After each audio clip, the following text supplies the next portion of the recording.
Malam hari ini aku mau interview Raffi dan Gigi karena aku penasaran banget dengan sosok Raffi dan Gigi ini yang bukan hanya menjadi influencer, dan sangat sukses di entertainment, tapi sebenarnya Raffi dan Gigi ini sangat sukses juga di keluarga dan di entrepreneurship serta investasi.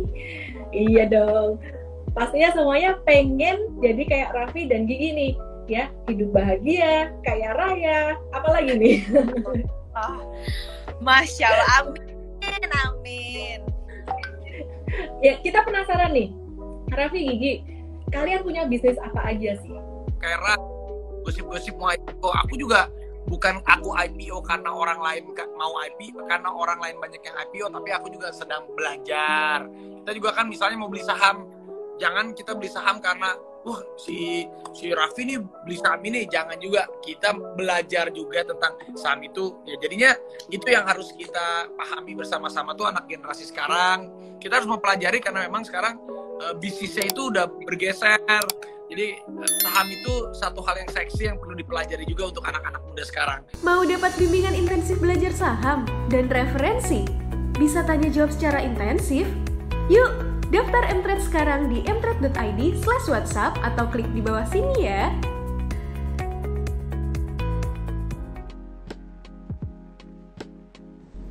Halo semuanya, selamat malam.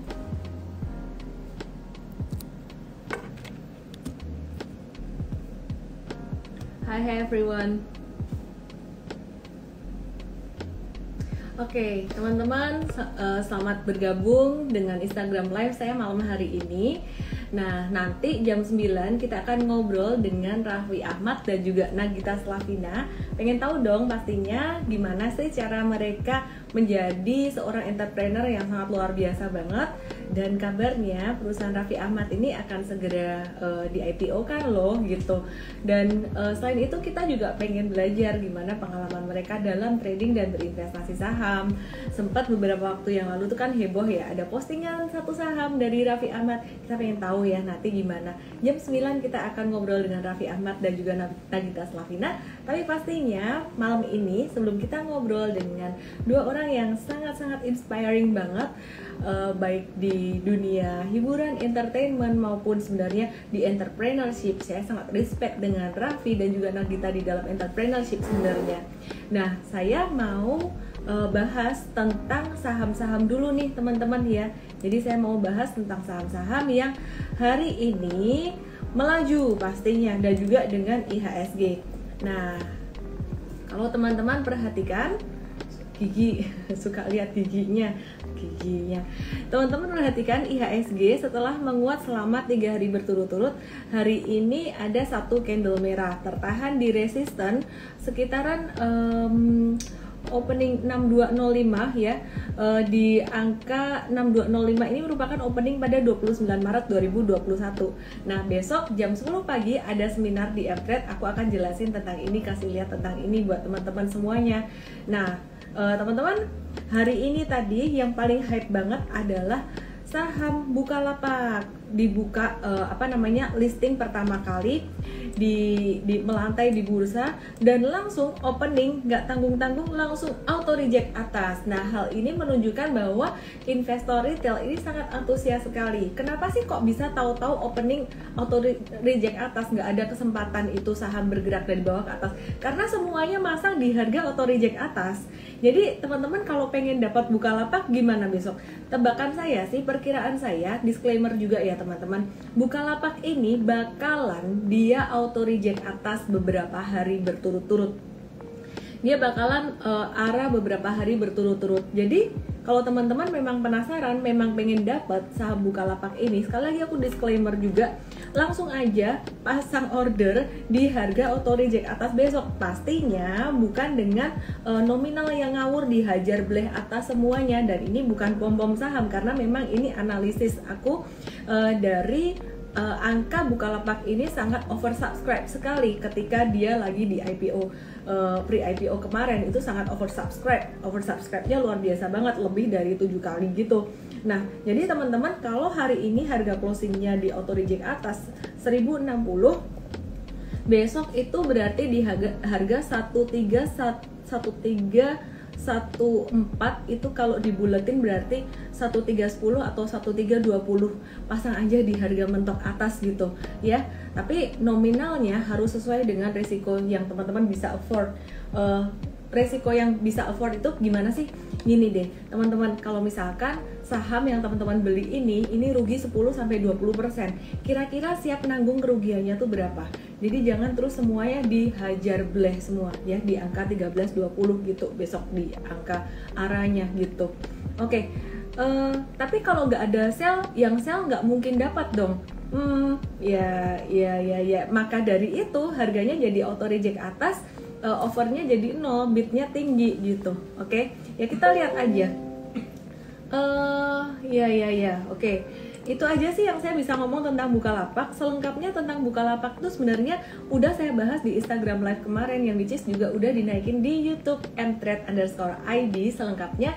Dan teman-teman jangan lupa download aplikasi mtrade, bukan baju mtrade, download aplikasi mtrade. Di situ ada ulasan lengkap tentang Bukalapak dan kekhawatiran kamu tentang Bukalapak, tentang valuasinya dan segala macam itu dibahas di situ, lengkap banget ya. Oke. Bidnya tembus 24 juta. Iya, makanya ini aku juga baru pertama kali dalam hidupku ngeliat bid satu saham tebelnya kayak gitu sampai puluhan juta gitu, 24 juta. Jadi ya kemungkinan besok belum tentu dikasih gitu. Oke. MTEK please, banyak yang nanya tentang MTEK. EMTK. MTEK ini merupakan salah satu perusahaan yang dia memegang saham Bukalapak sekitaran 35% dan dia nggak bisa jualan selama minimal 8 bulan gitu. Jadi di lock 8 bulan gitu. Member nggak dapat kaos ya, aduh, kok yang dicari kaos ya? Ya nanti dipertimbangkan, oke, dipertimbangkan untuk dijual kaosnya. Ya, hari ini saham EMTK, Elang Mahkota Teknologi yang kemarin sempat breakout, hari ini turun 4,41% dan volume transaksinya lumayan tinggi ya, hari ini, sekitaran di jam-jam opening. Mungkin teman-teman semuanya lebih memilih masuk ngantri di Bukalapak gitu daripada beli MTEK ya. Tapi kita lihat aja, MTEK sendiri menurut saya sebagai salah satu holding perusahaan teknologi dalam jangka menengah itu udah cukup bagus. Apaan sih kaos semua? Ngebahasnya kaos. Baiklah, nanti kita jual di ini ya, merchandise MTrade. Oke, saya jadi nggak fokus sekarang. Oke, aku mau bahas untuk sentimen global dan juga sentimen nasional, dan aku akan bahas saham-saham yang lain juga. Kaosnya MTrade saya tukar sama satu lot buka. Oh iya, mau ditukar satu lot saham Bukalapak. Kongret ya yang sempat dapat saham Bukalapak di harga 850 di pre-IPO kemarin. Oke. Ya, jadi update market hari ini ya teman-teman. Baru aja tadi aku dapat info, dapat satu notification dari Bloomberg bahwa data pengangguran di Amerika Serikat itu jadi sangat ya, jadi jumlah penganggurannya turun banget di Amerika, dan itu sangat bagus sekali. Terus ya, jadi hari ini dirilis non-farm payroll, hasilnya bagus teman-teman. Kemudian untuk COVID-19 di Indonesia juga udah agak-agak slowing down, sempat naik dikit ke 27.348. Tapi ada sentimen yang positif lagi dari Indonesia, yaitu cadangan devisa Indonesia terus menguat gitu. Kemarin data yang positif adalah GDP, hari ini data yang positif adalah cadangan devisa.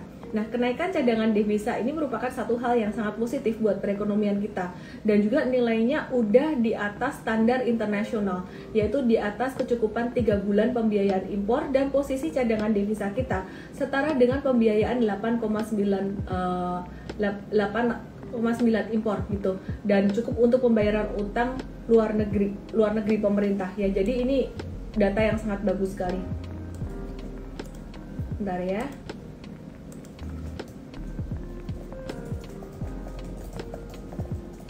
Oke, terus teman-teman, OJK akan memperpanjang program restrukturisasi kredit hingga Maret 2021. Itu artinya bagus banget.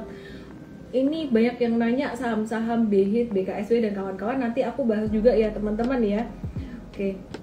Nah, itu tadi bicara tentang saham Bukalapak dan juga sentimen global serta sentimen nasional. Oh ya, tentang restrukturisasi kredit ini merupakan satu hal yang sangat bagus sekali karena tren perbaikan rasio kredit dan pelonggaran restrukturisasi kredit ini sejalan dengan kenaikan kinerja perekonomian pada kuartal kedua 2021. Itu kan sebelum PPKM ya. Setelah PPKM ya nanti kita update lagi deh. Harapannya ke depan perbankan juga bisa lebih solid dalam mengelola kredit dan juga semoga likuiditas tetap bagus gitu. Oke. Kenapa sih MTEK merah? Kenapa MTEK turun? Padahal IPO Bukalapak, karena investor masih fokus pada saham Bukalapak gitu. Dan kalau teman-teman perhatikan hari ini transaksi itu nggak seramai kemarin gitu, karena orang-orang pada ngarep bisa dapetin saham Bukalapak ini. Meskipun udah auto reject atas di opening masih aja ngantri gitu. Nah kemudian untuk BBYB sendiri, MTrade hari ini tuh jualan baik untuk jangka pendek udah jualan dulu ya.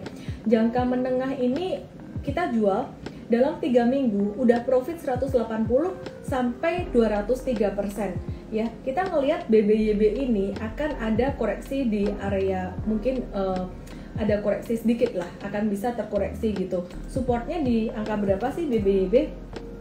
Besok di event pagi aku akan kasih lihat teman-teman cara cari supportnya BBYB gimana. Tapi kalau perkiraan aku saat ini ya, ini mungkin aku belum bisa kasih lihat cara analisisnya karena kan pakai Instagram Live ya, nggak bisa ini ya.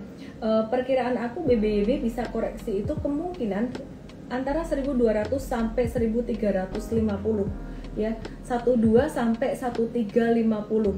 Oke. Jadi teman-teman wait and see aja.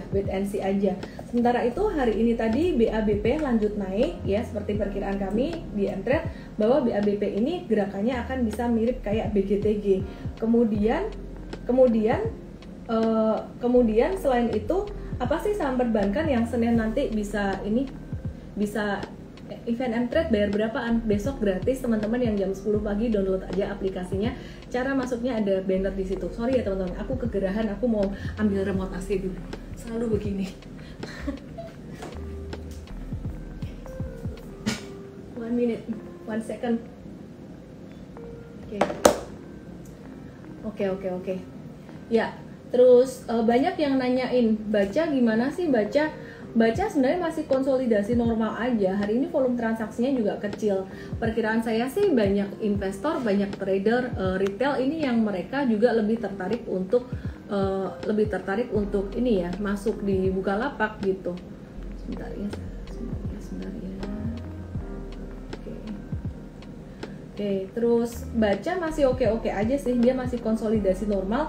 Patternnya mirip kayak BBYB sebelum dia gerak. Saya nggak bilang baca ini bakalan gerakannya mirip dengan BBYB, enggak. Tapi sekarang konsolidasi normal, jadi masih oke aja sebenarnya untuk hold gitu.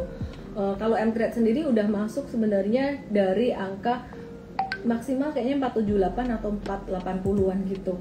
Nah, aku mau watch satu hal yang menarik. Hari ini Bank Aladin Syariah aktif ya. Jadi besok Senin kemungkinan besar Bank Aladin Syariah ini juga akan masih bisa lanjut aktif lagi gitu.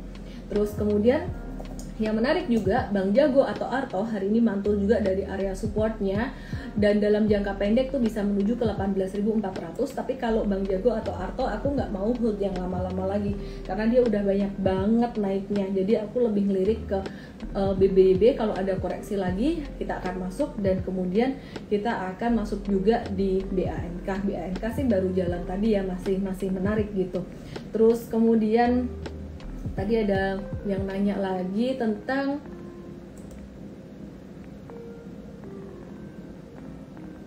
aku baca di AVG 380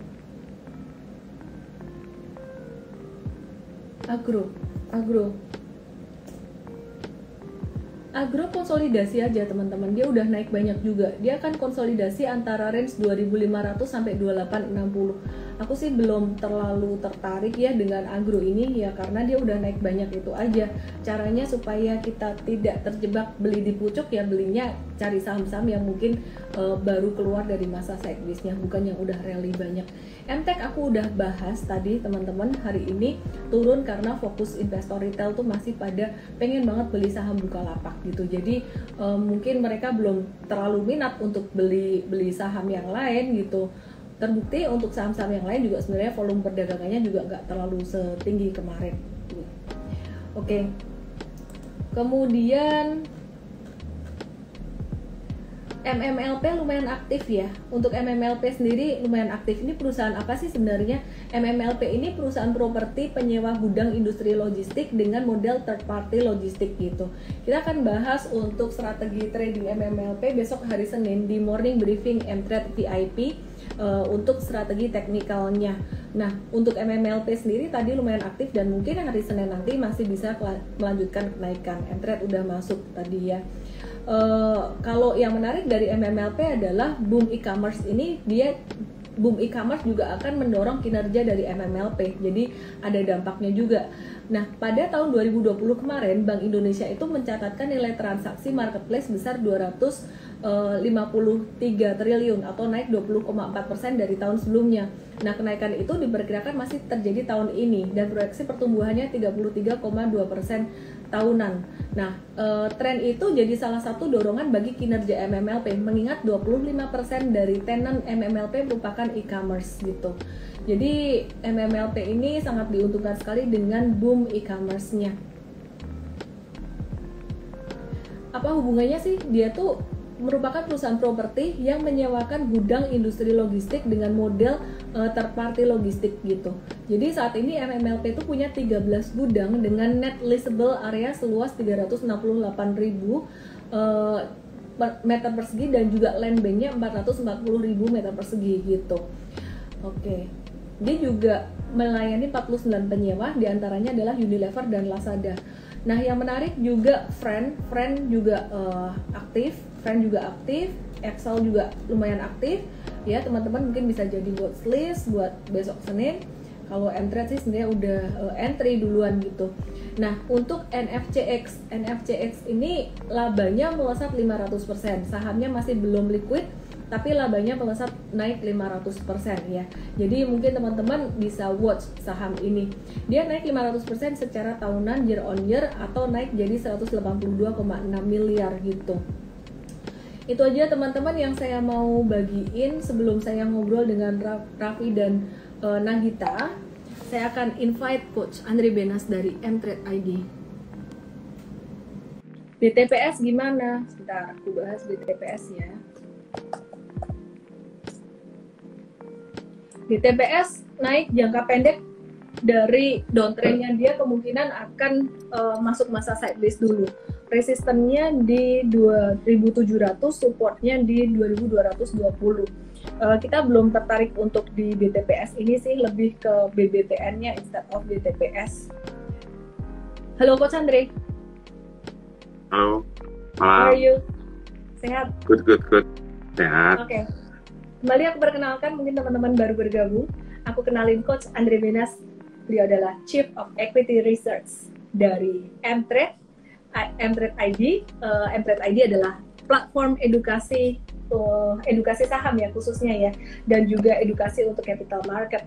Oke, Coach Andre, malam hari ini ada data NFP nih, ada data pengangguran dari Amerika Serikat tuh dikeluarin dan datanya cukup bagus. Menurut Coach Andre itu dampaknya apa sih, dan nanti dampaknya ke Indonesia apa? Sebelum kita juga akan pastinya bahas saham Bukalapak, dan banyak banget hari ini yang nanya tentang MTEK kenapa turun, meskipun tadi aku udah bahas. Coach Andre boleh tuh tambah-tambahin, silakan. Oke, mungkin untuk dampak NFP sebenarnya lebih ke makronya ya. Mungkin kita lihat dari dolarnya juga masih agak melemah, kemudian tapering juga belum ada kelihatan ya. Kalau saya lihat juga tadi saya barusan cek dolar bond yield-nya US juga masih di bawah. Jadi impact-nya sebenarnya kalau ke emerging market adalah liquidity ya. Jadi kita tahu market sekarang ini dilimpahi banyak liquidity, termasuk di Indonesia. Mungkin liquidity di Indonesia juga dibantu oleh LDR dari bank-bank yang rendah ya. Apalagi nanti ekonomi juga semakin berjalan, kita lihat bond yield Indonesia juga masih cukup rendah. Jadi untuk sementara saya lihat sih pertumbuhan ekonomi mestinya di global ini jadi cukup baik ya. Jadi Indonesia nanti bisa ekspor importnya juga bisa bertumbuh.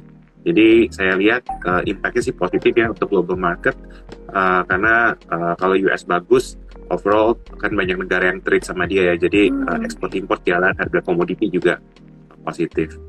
Mungkin ini mau bahas juga tentang Oke, nggak apa-apa. Oke. Coach Andre, mungkin bisa turunin dikit kameranya biar nggak kepotong ini question. Oke. Ini saham-saham hari ini kayaknya agak-agak kurang atraktif ya, kurang aktif gitu. Karena si teman-teman semuanya investor ini pada ngebet mau masuk ke Bukalapak dan antrian belinya tuh sampai tadi 24 juta gitu. Kalau Coach Andre ngelihat nih, nanti ke depan tuh Bukalapak bakalan bisa auto reject atas tuh sampai kapan sih? Kalau aku ngelihatnya masih bisa naik selama auto reject atas mungkin beberapa hari lagi. Kalau Coach Andre lihatnya gimana? Oke, jadi mungkin sebelum kita ngomongin auto reject atas ya, jadi I think ada beberapa view ya. Jadi kita lihat mungkin dalam beberapa hari terakhir, mungkin dari company sendiri juga mengeluarkan perspektif bahwa ternyata valuasinya juga nggak terlalu mahal atau decent lah dengan growth yang cukup bagus. Tapi sebenarnya yang bikin menarik itu adalah berita baru mungkin 2 hari yang lalu ya, bahwa si Bukalapak ini ketika listing langsung masuk ke LQ45 sama kalau nggak salah IDX30 ya. Jadi impact-nya apa? Jadi impact-nya ini kemarin banyak reksadana yang nggak mau beli, mereka harus beli gitu. Kenapa? Karena kan kalau teman-teman beli reksadana, terutama reksadana yang mungkin equity fund, rata-rata itu banyak kan indexing ya. Jadi indexing itu apa? Jadi indexing mereka tuh beli basket of stock langsung mungkin dari LQ45. Nah, ini dengan masuknya Bukalapak itu market kapitalisasinya sangat besar. Jadi mau nggak mau ketika Bukalapak listing, fund yang kemarin nggak ngebeli di pre-IPO, mereka mesti kejar. Jadi itu termasuk Dapen, itu mungkin termasuk insurance, mungkin termasuk reksadana yang kita kenal di platform-platform. Jadinya mereka harus hajar beli gitu. Tadi saya pagi dapat info, udah banyak institutional fund yang ngantri di kiri. Jadi bukan hanya teman-teman investor retail aja nggak dapat, tapi teman-teman dari fund juga banyak yang nggak dapat. Jadi saya rasa mungkin Senin masih berlanjut. Saya nggak tahu sampai kapan, tapi kelihatannya hype-nya cukup bagus. Ya. Ditanya nih, Bukalapak dalam 2 bulan bisa nyalip Arto nggak? Jangankan dalam 2 bulan teman-teman, ini dalam berapa hari aja. Ini bakalan masih bisa arah terus. Nggak usah 2 bulan. Ya kan, Dre? Betul. Ya basically, iya kita bukan paranormal juga ya, tapi ngelihat demand-nya ya saya juga baru sekali lihat tuh 21 juta lot di kiri. Jadi ya segitu hype-nya lah. Jadi ya kita bukan paranormal ya, disclaimer ya, kita juga nggak tahu. Cuman mungkin saya kasih perumpamaan gini, kalau teman-teman kemarin baru ya beli barang gitu ya, misalnya mau jual rumah deh, baru beli terus tiba-tiba cuman ada yang nawar, tadi pagi ada yang nawar, kalau kita cuman tawar di 870 gimana? Ya kalau cuma 20 perak pasti yang baru beli kemarin nggak mau ya, makanya langsung di atas 25%. Jadi perumpamaan kayak kita beli barang aja sih. Kalau misalnya barang kita yang nggak mahal ya oke lah. Pokoknya kita harus jual barang mahal lah. Jadi intinya ada yang lagi udah nunggu ya kemarin. Ini loh, ada yang bilang asing jualan, karena tadi aku udah sempat baca berita katanya investor asing jualan Bukalapak. Kalau asing jualan Bukalapak itu Dapen dan juga aset manajemen. Saya rasa yang masuk nampung sih. Iya. Iya, apalagi yang main indexing ya. Logikanya gini, kalau yang jualan lebih gede itu tadi auto reject atasnya nggak akan sampai mentok 24 juta tuh, pasti akan tetap ada offer gitu loh. Nah ini masalahnya tadi opening aja udah langsung arah. Ini disclaimer teman-teman, meskipun kayak gini ya teman-teman, belinya tetap harus sesuai dengan nominal yang teman-teman pakai gitu ya. Oke, Coach Andre. Ya. Kita mau ngebahas untuk saham lain nih, untuk saham banking gimana nih? Oke, untuk saham-saham banking hari ini sebenarnya sentimennya ternyata big cap nggak sesuai ekspektasi saya juga ya. Jadi saya pikir dengan kemarin PDB naik 7,1%, hari ini dengan ada bantuan Bukalapak, ternyata malah marketnya tanking. Jadi setelah saya baca-baca research, ternyata BRI keluarin laporan keuangan. Nah, BRI keluarin laporan keuangan, ternyata BRI itu miss expectation dari para analis. Jadi kita lihat hari ini BRI dibanting, kemudian juga yang lain menyusul. Nah, mungkin tadi Tapi nggak cuma misalnya juga BRI udah sih ngomong ya. sebenarnya. Betul. BCA juga. Mungkin karena volume Iya. perdagangan juga sih. Saya rasa volume perdagangan ya. Jadi karena banyak yang ngantri di Bukalapak, jadi kayak orang udah nggak fokus gitu. Jadi udah nggak mau nampungin yang lain. Ya. Bener, duitnya di market itu sebenarnya jumlah duitnya sama. Tapi jumlah duitnya sama di market, tapi sekarang hari ini baru banyak dipakai untuk Bukalapak gitu. Jadi ya anyway, ya saham yang lain jadi agak-agak sepi. Betul. Kalau kita lihat sih memang banyak yang sell on news juga ya. Mungkin kemarin sell on news on PDB, kemudian juga tadi MTech kelihatannya mungkin ada beberapa yang sell on news. Itu sih sell on news dari IPO Bukalapak. Jadi banyak faktor sih mempengaruhi. Oke. Terus kalau Coach Andre lihat nih ya, IHSG ini gimana nih? IHSG kemarin udah sempat breakout, terus kemudian dia nggak konsolidasi. Kalau saya lihat sih sebenarnya hari ini mungkin koreksi juga udah menurut saya masih normal ya, karena kalau lihat fundamental sebenarnya datanya bagus. Kemudian juga hari ini sih saya rasa lebih banyak sell on news ya. Mungkin untuk hari Senin kalau kita lihat dari global marketnya positif, kemungkinan besar juga Senin bisa rally lagi gitu. Walaupun sentimen yang dari domestik ini juga belum terlalu banyak. Jadi sebenarnya masih agak mix ya, tapi ya kita lihat mungkin IHSG Senin bisa naik. Kita mesti tunggu big cap-nya juga sih, kayak BCA, BRI, yang lain-lain itu bisa naik. Kalau nggak, apalagi tadi kayak market cap yang kayak udah mulai besar-besar tadi banyak koreksi ya, jadi sebenarnya wajar aja sih saya lihat. Iya, ini Desilio nanya nih, BBYB, baca, BABP gimana? Kalau BABP sih masih bisa naik, cuma naiknya juga udah nggak yang kencang-kencang banget gitu ya. Maksudnya udah tinggal sisa nge-hold aja. Terus kalau baca tuh baru awal-awal, baru mulai akan naik. Terus kemudian kalau BBYB, kita sih udah profit taking tadi ya, udah auto reject atas selama beberapa hari. Semoga ada koreksi normal seperti yang aku bahas tadi di awal. Jadi kalau ada koreksi normal, teman-teman bisa buy on retracement gitu. Nanti kita akan infoin juga di Mtrade gitu. Oke, bisa mau nanya nih, kan punya Bukalapak juga. Biasanya kalau saham IPO itu, kalau dari perspektif misalnya, biasanya take profitnya berapa lama ya? Mungkin bagi teman-teman di sini kan kadang-kadang ada yang baru ngerasain saham IPO nih, mungkin sebelum-sebelumnya nggak pernah ngerasain saham IPO, tiba-tiba kemarin bisa beli Bukalapak. Terus pas lihat hari pertama 25%, pasti ada perasaan pengen kayak, aduh pengen gue jual nih, kayak udah untung 25% lumayan gitu. Jadi mungkin advice-nya gimana sih bagi teman-teman yang baru mulai beli saham IPO? Disclaimer ya teman-teman ya, buat aku Bukalapak tuh beda. Jadi aku nggak bisa bandingin dengan saham-saham IPO yang lainnya. Aku punya Bukalapak, beli di pre-IPO kemarin, dan puji Tuhan sih dapat di harga, aku mentokin harganya waktu itu 850, dan nominalnya ya lumayan sesuai dengan yang aku harapkan lah gitu. Sehingga kalau Bukalapak ini aku nggak akan jual cepat-cepat ya. Kenapa? Pertimbangannya tuh satu, dia punya kapitalisasi lumayan gede. Sehingga teman-teman dari big fund, baik dari Dapen, baik dari asset management, mereka harus punya saham ini.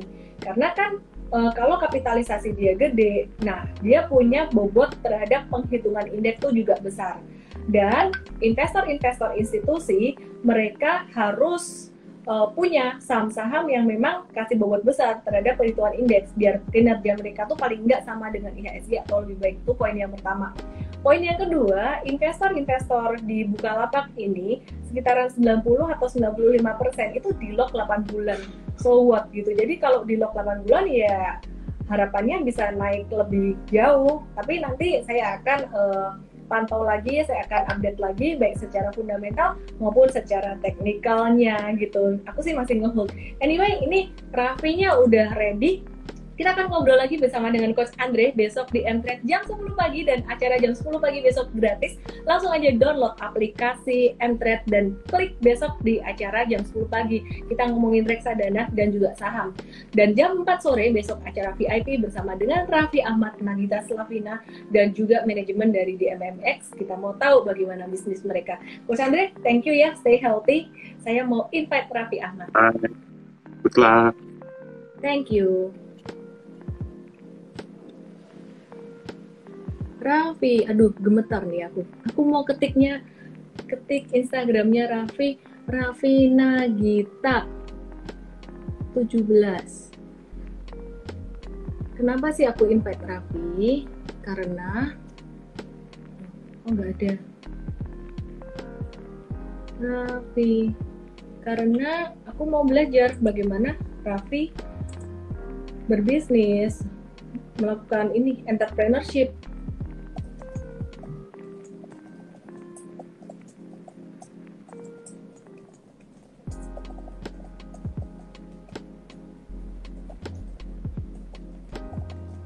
Aku WA dulu ya Raffinya ya. Aku coba cari ini. Kok nggak ada ya? Ini dia, Raffi Nagita. Raffi di manakah kamu? Oke.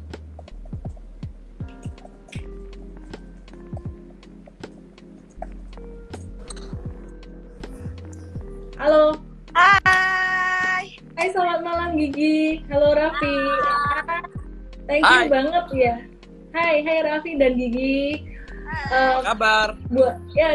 Buat follower aku pastinya udah nggak asing dong dengan Raffi dan Gigi, seleb Indonesia yang sangat ketat, sangat luar biasa ya. Luar biasa banget. Oke, yes. Sehat selalu Raffi, Gigi apa kabar? Sehat dong. Apa kabar Ibu Emai? Ellen, Ibu Ellen. Panggil Ellen aja. Emai, wah ini satu geng pasti manggilnya Emai. Oke. Mana Emai? Ellen. Oke, Raffi, Gigi, congrats ya by the way buat ini ya, buat kehamilan Gigi ini ya untuk anak kedua. Iya, congrats. Ya, buat teman-teman semua follower Raffi dan Gigi, aku mau perkenalkan diri. Aku adalah Ellen May, aku adalah founder dan CEO Mtrade. Malam hari ini aku mau interview Raffi dan Gigi karena aku penasaran banget dengan sosok Raffi dan Gigi ini yang bukan hanya menjadi influencer, dan sangat sukses di entertainment, tapi sebenarnya Raffi dan Gigi ini sangat sukses juga di keluarga dan di entrepreneurship serta investasi. Iya dong. Pastinya semuanya pengen jadi kayak Raffi dan Gigi nih. Ya, hidup bahagia, kaya raya, apalagi nih? Masya Allah, amin. Ya, kita penasaran nih, Raffi, Gigi, kalian punya bisnis apa aja sih? Kalau Ran sendiri, sih sekarang kita di digital juga kita banyak sih, ada content creator, ada ke lifestyle juga, entertainment ada entertainment, ke sport, ke e-sport. Kita juga nanti mau ada ke lifestyle yang ke properti juga. Jadi ya, karena kita udah korporasi, jadi kita kemana-mana. Tapi yang sekarang kita lagi tekuninnya itu di digital juga. Jadi kita banyak berkolaborasi. Maraknya banyak banget digital yang udah tumbuh, jadi kita juga berkolaborasi banyak dengan mereka juga gitu. Nanti aku akan tanya-tanya juga nih dengan Gigi tentang investasi, pastinya investasi saham ya gitu. Nah, mau nanya nih, total perusahaan yang Raffi dan Gigi kelola itu ada berapa banyak gitu? Ya ada beberapa sih, aku tuh nggak lupa deh, karena beberapa tuh memang kan yang namanya kita belajar bisnis itu kan sebenarnya bukan baru gitu, udah beberapa tahun yang lalu. Jadi ada yang mungkin udah nggak perform, udah nggak beroperasi. Jadi ya, tapi memang sekarang main fokusnya sih di sini aja gitu. Jadi lebih ke digital sih untuk Raffi, kalau Raffi sendiri ada rencana mau IPO nggak Raffi dari Rans Entertainment? Bener ya namanya Iya. Rans Entertainment. Ya, Rans Entertainment juga kita pasti pengen ke arah sana juga karena banyak perusahaan-perusahaan yang IPO, kita juga lagi pengen ke sana, tapi kita belajar juga sambil kita kalau udah IPO itu kan berarti kan sudah dimiliki oleh publik dan juga saham, kita harus belajar tentang saham. Dan kita juga memang ingat juga kalau untuk kayak saham-saham gitu, jangan karena kata orang, memang kita harus belajar, kitanya juga harus benar-benar detail mempelajarinya, itu yang paling terpenting. Jadi jangan kita, misalnya aku nih kayak gosip-gosip mau IPO, aku juga bukan aku IPO karena orang lain mau IPO, karena orang lain banyak yang IPO, tapi aku juga sedang belajar. Kita juga kan misalnya mau beli saham, jangan kita beli saham karena si Raffi nih beli saham ini, jangan juga, kita belajar juga tentang saham itu. Ya jadinya itu yang harus kita pahami bersama-sama tuh anak generasi sekarang. Kita harus mempelajari karena memang sekarang bisnisnya itu udah bergeser. Jadi saham itu satu hal yang seksi yang perlu dipelajari juga untuk anak-anak muda sekarang. Sehingga kalau pinter-pinter kita nyimpen duit di saham-saham modal yang memang growth-nya bagus, kita pelajari semuanya fundamentalnya bagus, pasti kita akan ikut bagus juga deh duitnya. Cielah. Oke, cakep. Dulu kan Raffi pernah mention ada satu saham ya, aku nggak usah sebut di sini nanti heboh lagi gitu. Ya, ada satu saham sempat di-mention Raffi. Teman-teman yang di saham pasti udah ngerti lah gitu. Dan kita tuh penasaran sebenarnya Raffi ini beneran beli saham ini nggak sih, dan kenapa, alasannya secara fundamentalnya gitu. Tapi jangan dibahas sekarang.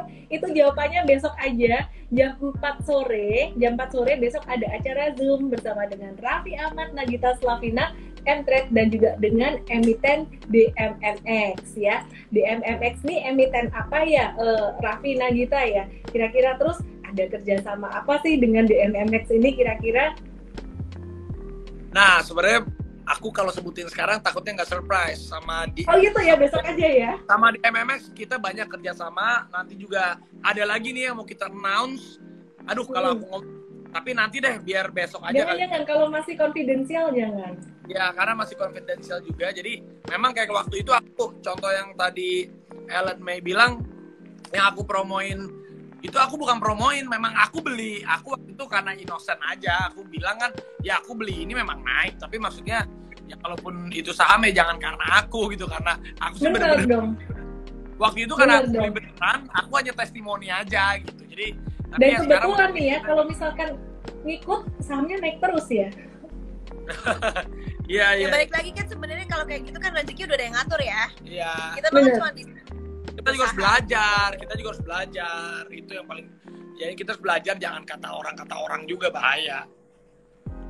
Ya, ini saham DMMX yang tadi kita bahas teman-teman, ini udah naik 1000% lebih dari bulan Februari 2021 kemarin. Dan apa sih hubungannya Raffi Ahmad, bisnisnya Raffi Ahmad dan Nagita Slavina ini dengan Digital Media Tama Maxima, dan apa sih rencana Raffi Ahmad ke depannya untuk mengembangkan bisnis, bahkan kemungkinan mau IPO. Kita bahas besok di acara Zoom besok. Teman-teman download aja aplikasi Mtrade dan di situ nanti akan ada info untuk acara besok gitu. Dan ini khusus untuk user VIP Mtrade. Gantian ke Gigi. Gigi, aku mau nanya Gigi, kamu tuh ibu sekarang kan ngurus satu anak ya, Rafathar ya, terus lagi hamil, terus kamu juga sangat aktif sekali kasih konten-konten gitu bareng Raffi, terus kamu masih berinvestasi gitu. Gimana caranya nih kamu ngatur waktu, terus kamu belajar investasi? Ada investasi apa aja sih? Mungkin bisa dibagi-bagi sama teman-teman di sini. Jadi untuk investasi sebenarnya emang udah lama dulu. Zaman dulu aku kuliah kebetulan ambil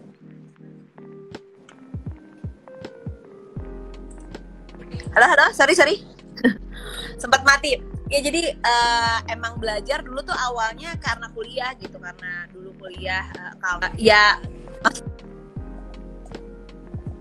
itu belajar gitu, terus coba-coba. Tapi kan kalau memang sekarang perbedaannya tuh jauh banget sama beberapa tahun yang lalu gitu, bagaimana behavior berinvestasinya gitu.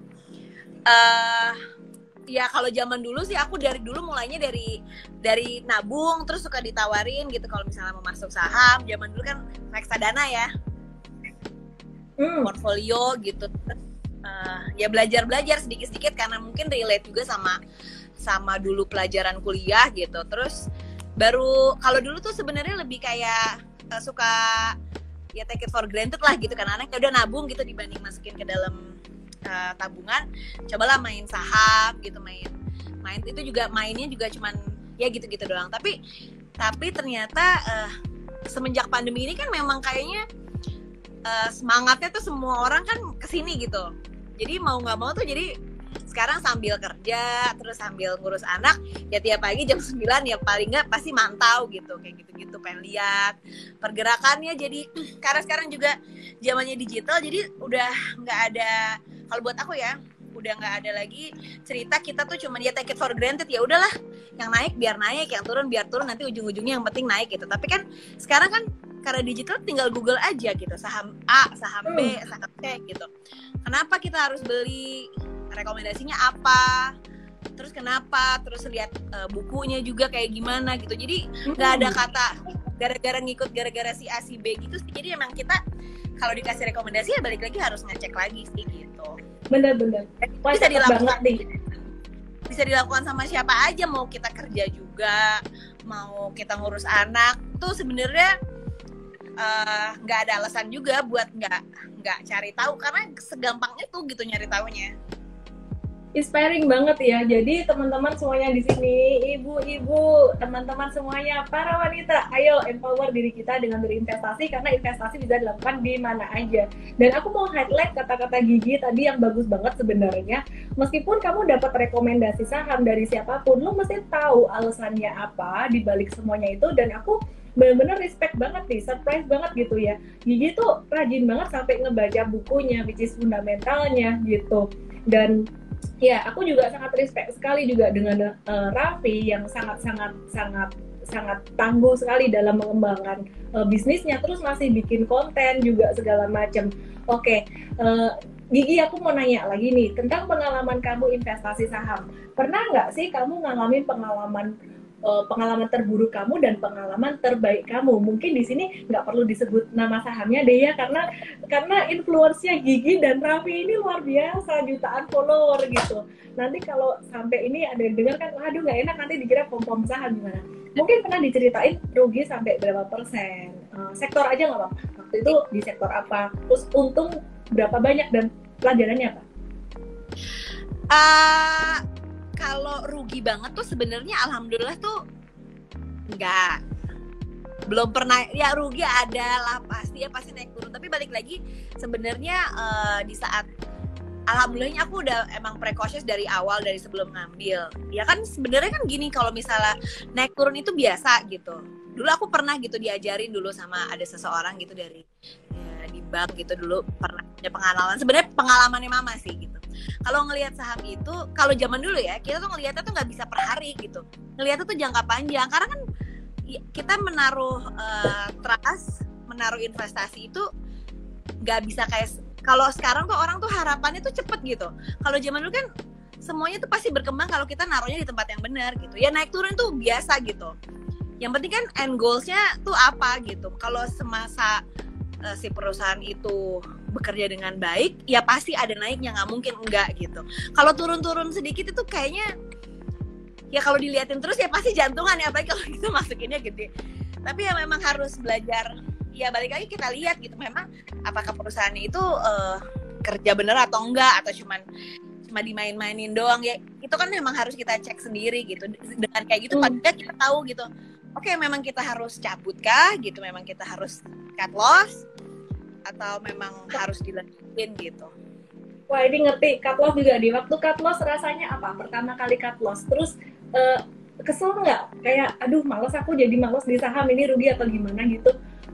Atau keep going aja? Apa-apa kan kita kebetulan aku juga kan mainnya kan nggak 1-2, jadi kan ada portfolionya kan.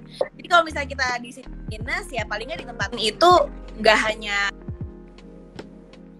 main saham aja gitu, semuanya pasti akan ada untung ruginya tuh udah pasti gitu. Jadi jangan selalu nganggepnya tuh bakal untung terus. Bener. Gitu. Usaha apapun gitu, kayak kita kerja kayak gini, punya perusahaan, mau kerja jadi karyawan gitu, pasti sama aja. Balik lagi, semua pekerjaan tuh sama aja sih gitu. Ada risikonya. Benar. Ini bijak banget loh, ini wise banget. Aku highlight ya, sebenarnya semua hal di dalam hidup kita ini ada upside, ada downside-nya. Dalam investasi pastinya ada risiko. dalam pekerjaan ada juga risiko, mungkin ditipu atau apapun, risiko apapun gitu. Banyak hal lah. Teman-teman yang mungkin di entrepreneurship atau mungkin kerja kantoran pun juga mengalami hal yang sama dari banyak hal.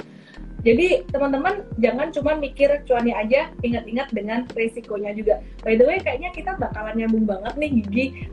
Nanti kita ngobrol WhatsAppan, selain ngobrolin tentang saham, nanti aku kasih akses Mtrade seumur hidup gratis. Kita diskusi tentang saham.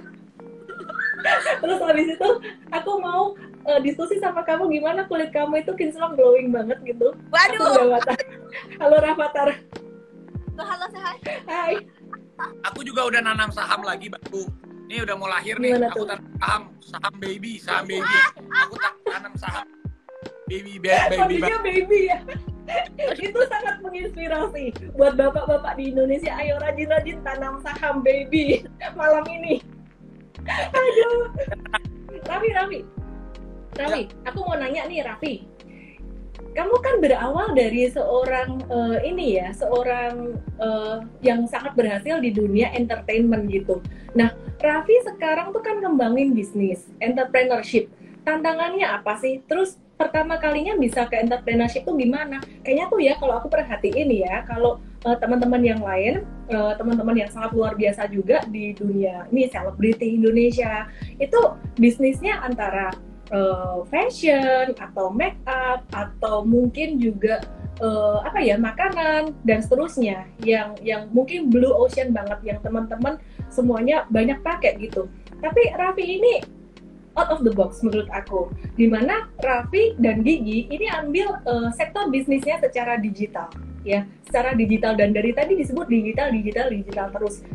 Pencetusnya apa yang pertama, dan yang kedua cara lo ngatur gimana? Ya sebenarnya kan kalau orang lihat kayak misalnya sekarang kayak orang lihatnya kan sekarang wah enaknya si Raffi atau si Gigi udah sukses, tapi kan mereka nggak lihat gimana pengalaman kita jatuh bangunnya. Kayak misalnya aku mulai berkarir itu dari tahun 2000, terus juga tahun 2000 aku masuk entertain. Tahun 2005 aku waktu itu mulai bisnis konvensional. Aku pernah buka kafe, aku pernah buka garment, baju, aku pernah bisnis kue, aku pernah bisnis snack. Pernah kita jalani, tapi kita mengikuti perkembangan. Dan sekarang juga udah ada saham. Kalau saham aku belajar banyak sama Nagita Slavina. Jadi yang paling tertentu itu ibaratnya gini, kalau kita jatuh sekali ya kita harus bangun 1000 kali. Jadi nggak pernah ada yang tiba-tiba langsung sukses. Sama halnya semuanya deh, mau bisnis yang konvensional, mau bisnis yang digital, mau sekarang juga lagi ramenya saham, pasti semuanya itu ada yang namanya gagalnya. Kalau kita nggak gagal ya kita nggak belajar. Justru dari salahnya kita, gagalnya kita itu kita harus belajar. Gitu sih intinya kurang lebih. Jadi kesimpulannya banyak trial and error nih ya. Dulu kan bisnisnya banyak macam-macam gitu. Kalau bisa disimpulkan sampai sekarang, mana sih yang menurut Raffi itu paling berhasil, bisnis yang mana? Terus boleh dong kasih tipsnya dikit buat teman-teman, kalau lo mau bisnis lo tuh berhasil tuh gini loh. Mungkin milih orang yang benar atau apapun. Pelajaran terpenting ketika Raffi merasakan, waduh, harusnya gue tahu ini nih dari dulu. Yang paling penting itu kita harus ngerti dulu. Kita harus ngerti dulu sama bisnis apa yang mau kita tekunin. Caranya kita mau mengertikan itu kalau kita mau mengerti, kita kan harus belajar. Nah, setelah kita belajar, setelah kita mengerti, kita harus kembangkan. Nah, gimana cara kita kembangkan? Kita mencari orang-orang yang bisa kita percaya. Karena nggak ada tuh yang namanya Superman, yang ada itu super team. Jadi kita harus mempercayakan sama orang-orang yang profesional, yang memang kita bisa jadikan super team bersama-sama. Jadi hebatnya kita, suksesnya kita tuh pasti bukan karena satu orang, tapi juga karena orang sekitar. Misalnya kalau aku syuting sendirian, aku juga nggak bisa syuting sukses karena kan banyak kru juga. Saat kita punya company, mungkin kalau karyawan kita sedikit, suksesnya kita ibaratnya nilainya 7, semakin banyak bisa jadi 8, semakin banyak lagi bisa 10. Jadi kita harus bisa mengerti apa yang bisnis kita mau lakukan, dan kita harus percayakan kepada orang yang memang kita qualify bisa berada di circle kita untuk membesarkan bisnis kita gitu. Oke, buat teman-teman yang baru bergabung, kita bukan lagi ikoy-ikoyan, tapi kita mau kasih knowledge buat teman-teman semuanya dalam berbisnis dan juga berinvestasi ala Raffi Ahmad dan juga Nagita Slavina. Di sini dari Raffi Ahmad, aku highlight satu hal yang sangat bagus banget tadi. Kita tuh butuh yang namanya super team gitu. Nah, gimana sih caranya Raffi memilih orang terutama dalam Rans Entertainment ini? Gimana caranya Raffi milih orang yang tepat, terus kemudian cara mengatur manajemen itu gimana? Yang efisien. Ya, terkadang kita itu kalau orang pintar itu banyak, tapi kita harus mencari orang yang baik. Kalau kata Nagita tuh, jadi terkadang kalau kita mencari orang pintar itu banyak, tetapi kan kadang kalau orangnya tidak wise itu yang paling berbahaya. Kalau orang tidak wise bisa menyia-nyiakan kesempatan kita, kepercayaan kita, bisa. Jadi kita benar-benar harus mencari orang kepercayaan kita itu selain pintar tapi juga dia wise gitu. Itu yang paling penting sih kuncinya. Kita kan mau sharing-sharing ya bersama dengan Mtrade di aplikasi kita ya, teman-teman download aplikasi Mtrade tentang edukasi tentang finansial dan juga khususnya saham, investasi saham. Kira-kira tuh Gigi sama Raffi mau cerita tentang apa sih besok? Bocorin dong dikit-dikit. Oke, kalau besok sih pastinya apa ya? Aku juga nggak bisa ngomong banyak deh. Pokoknya nonton aja besok. Pokoknya kalau kita mau berbagi kisah, berbagi pengalaman kita tentang yang lagi keren sekarang, permasalahan tentang saham-saham. Udah deh, besok kita lebih enak ngobrolnya, bisa lebih gokil lagi. Ya kita lebih terbuka lah. Kayaknya tuh besok kita kan juga ada bareng emiten ya dengan Digital Media Tama. Kenapa saya gabungin ini? Karena sepertinya Raffi ada ini ya, bisnis Digiras yang ada kerjasama juga dengan mereka gitu. Jadi probably bisa ngobrol bareng gitu. Oke, nah Raffi sama Gigi, boleh dong dikasih sharing-sharing juga buat teman-teman nih secara keluarga gitu. Gimana sih caranya kalian ngatur waktu bisa keluarga baik, terus kemudian bisnis baik dan berkembang? Itu aku dikasih rezeki yang nggak jauh-jauh dari keluarga gitu. Jadi memang yang awalnya sebenarnya tadinya aku tuh kesel gitu harus kerja terus gitu, misalnya maksudnya dalam arti kita nikah tuh semuanya di live-in, semuanya dijadiin konten gitu, tapi itu ternyata jadi satu berkah, jadi suatu rezeki yang masya Allah banget buat aku sama Raffi. Dengan kita kerja berdua, selain kita punya waktu berdua, dan ternyata bisa jadi quality time berdua juga, terus punya bisnis berdua juga yang ada di rumah juga gitu. Ya memang alhamdulillah itu kita ada itu gitu. Oke, kayaknya sampai di sini aja sih obrolan kita dengan Raffi dan Gigi. Raffi dan Gigi juga mau istirahat ya. Mana Rafathar tadi? Udah dipanggil-panggil kayak. Ya, besok ketemu ya. Besok ketemu jam 4 sore ya. Jam 4 sore bareng dengan Raffi dan Gigi. Kita akan belajar banyak bersama di aplikasi Mtrade. Halo Rafathar. Kamu mau dede cowok atau cewek? Adiknya siapa cowok? Cowok. Adikmu cowok.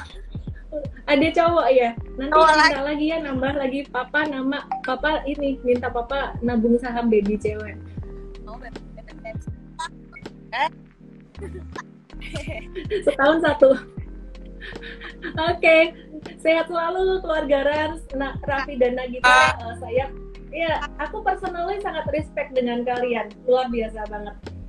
Selalu menginspirasi ya. Iya? Thank you. Closing statement dong, kasih satu closing statement. Closing statementnya, kita harus pintar-pintar beradaptasi dan mempelajari teknologi. Karena dengan kita mau beradaptasi, itu berarti kita tidak cepat puas. Karena hidup ini berat, dunia besar, jadi kita untuk bisa beradaptasi dengan keadaannya. Kalau Gigi? Apa ya, sekarang kayaknya udah nggak ada alasan lagi buat kita tuh nggak cari tahu gitu, karena sekarang semuanya gampang, mau kerja apa aja, mau ngapain aja, nggak ada alasan buat jadi orang yang clueless gitu. Jadi emang harus banyak cari tahu gitu, kalau nggak ya sama aja sama orang-orang yang biasa-biasa aja kalau kita mau main. Ini ada yang nanya tipsnya bikin anak ganteng gimana gitu. Raffi, gimana caranya nabung saham baby ganteng gitu? Ya bikin aja terus. Bikin aja terus sampai berhasil. Ya udahlah, selamat beristirahat ya. Thank you semuanya. Dan jangan lupa join di acara besok jam 4 di aplikasi Mtrade. Night Raffi, Nagita. Dah. Jangan lupa download aplikasi Mtrade di Android dan nikmati edukasi freemium sekarang.